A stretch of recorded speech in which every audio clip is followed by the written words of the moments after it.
I was raised in Hollywood. Although I look Chinese, I'm really not. I'm actually a Hollywoodite. My parents were both motion picture actors. My father, was a motion picture actor, and my mother raised in a Hollywood family and grew up around Hollywood and Beverly Hills with all the movie stars and sat on the knee of most of the biggest movie stars that have lived. People like, Burt Lancaster and Gregory Peck and June Allyson and Fred Astaire, and those are people that I grew up with at our house parties and hanging around my dad's restaurants.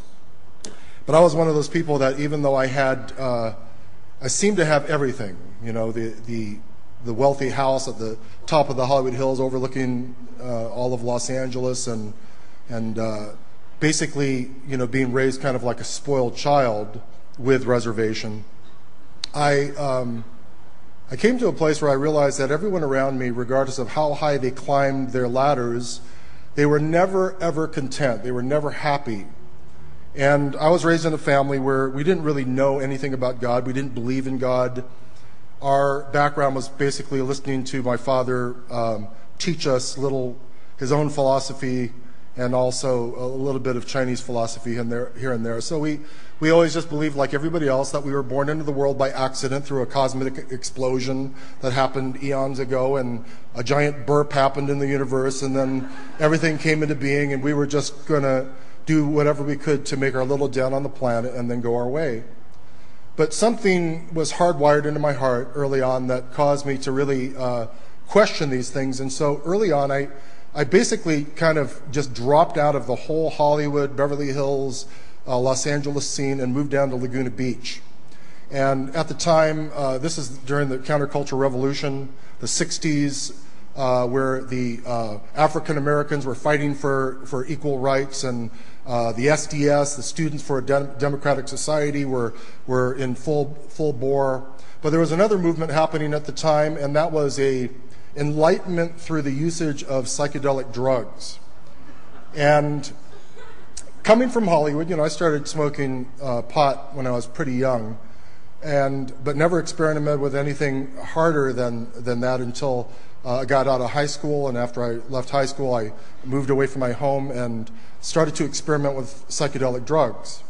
And it was during the time I was studying, the usage of psychedelic drugs to find yourself and to find some sort of a relationship with a type of God, that I started to run into people who were very religious people. So I would study with people that were Tibetan Buddhists. I helped establish the Hare Krishna temple in Laguna Beach, and also worshiped with them and studied the Bhagavad Gita with the president of that particular house.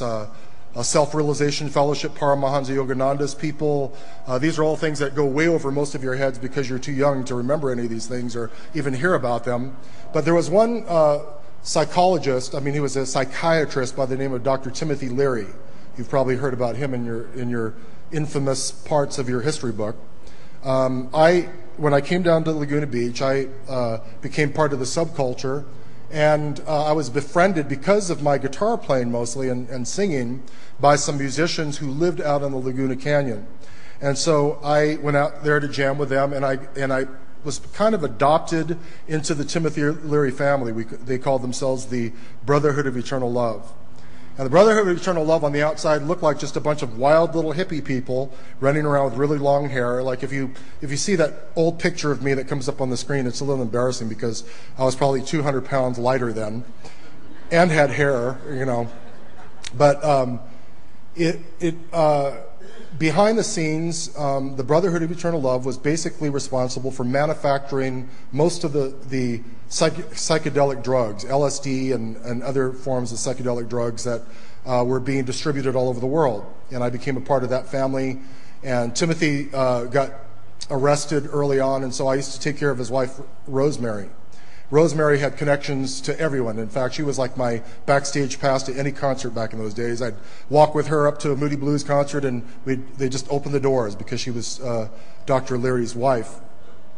But in that role, I had basically just found myself elevated into the same kind of funny place in society, but this is in the subculture of the society, where we had hundreds of thousands of dollars to play with every single day because of the amount of drugs that we were manufacturing and selling and import. I used to smuggle marijuana across the border down here in Mexico regularly, and we were so rich we actually used to light our joints with $100 bills to blow people's minds. But the point that I'm trying to make is that we got to the very pinnacle of where we were, and there was nothing there. All the movie stars and the rock stars and all the people that we hung out with when I was growing up, you get to the top of the ladder, there's nothing there, and you see people like just totally blitzing out and doing funny things like you see in the media today.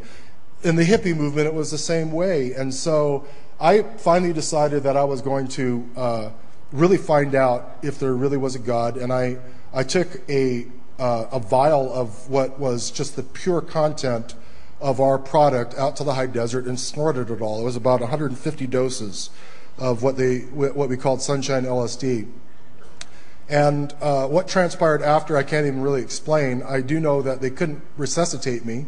They couldn't get me breathing again. My heart stopped beating. And I did have one of those after or out-of-the-body experiences to a certain extent where I basically was in a place of darkness. And so everything that I had learned in the past told me that what I should do is look for the light. Look for the light, and then you're going to go into your next incarnation. You'll just be reincarnated over and over again until you get it right. You know what I mean? It sounds fun, doesn't it? And so I'm looking for the light. There's no light. It's just total darkness, total blackness. And all of a sudden I started to realize that I was just in darkness forever, and I was a conscious living entity living within that darkness. And as I started to succumb to it, I started to sense the presence of other souls that were in that same place, screaming and crying out in agony. And all of a sudden I started to realize that I was one of those voices. And I remember I invoked every single name that you can imagine, every guru that I had studied under, all of their gods, every deity, every demigod that I could remember their name, and nothing happened. And the very last name that I cried out to, because I never wanted to be a Christian, was the name of Jesus. I said, Jesus, if you're real, save me. If you're real, save me. And I was screaming it at the top of my lungs. You couldn't bear it if I were to start screaming right now. And all of a sudden in that darkness, the darkness began to quake, like the whole universe was shaking, and there were flashes of light, and brighter and brighter and brighter. And I actually came to in the middle of the desert, and I was alive, I was breathing, and there was a man standing in front of me whose countenance was so bright that I had to avert my eyes and my whole body away from him. And it was almost like it was noontime, and the sun was shining up above, and this person and the image and outline of this person was so bright that I couldn't look.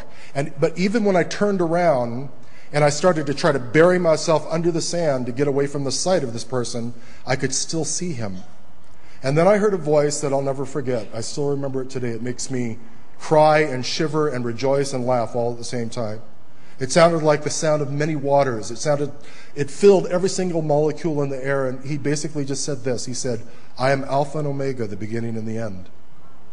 And I remember that after I heard those words, I waited for a long time, and then I turned around, and it was gone.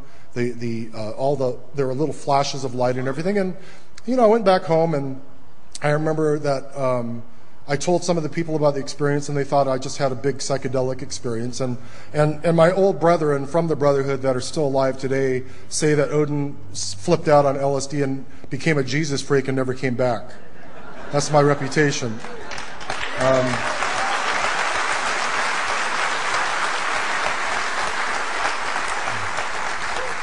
And it is true. They waited for me for years to come back. I still lived in Laguna, but what ended up happening was I met some people from Calvary Chapel after my conversion, and they would come down and play music with me and preach in my backyard right in the middle of Laguna Canyon where the whole Brotherhood lived. And this is a secret society that didn't want any strangers in the canyon. We had 300 or 400 people coming out every week to listen to people preach the gospel in the backyard. And so all this to say, it's been over pretty close to 37 years now that I first came to Calvary Chapel and met Pastor Chuck. And just if you would just give Jesus a chance, if you just give Jesus an opportunity to come into your heart and to show you that he's real, he will. And it doesn't matter if you're young or old, or if you're on the edge of death, or if you're still living and breathing. If you just open up your heart, he will come in and you'll never be the same. I can attest to that. I'm living proof that with all of my wildness, God has taken me and transformed me into a whole different creature and creation. And it's only by the grace of God and because of his love for me and for you and for all of us. God bless you guys tonight.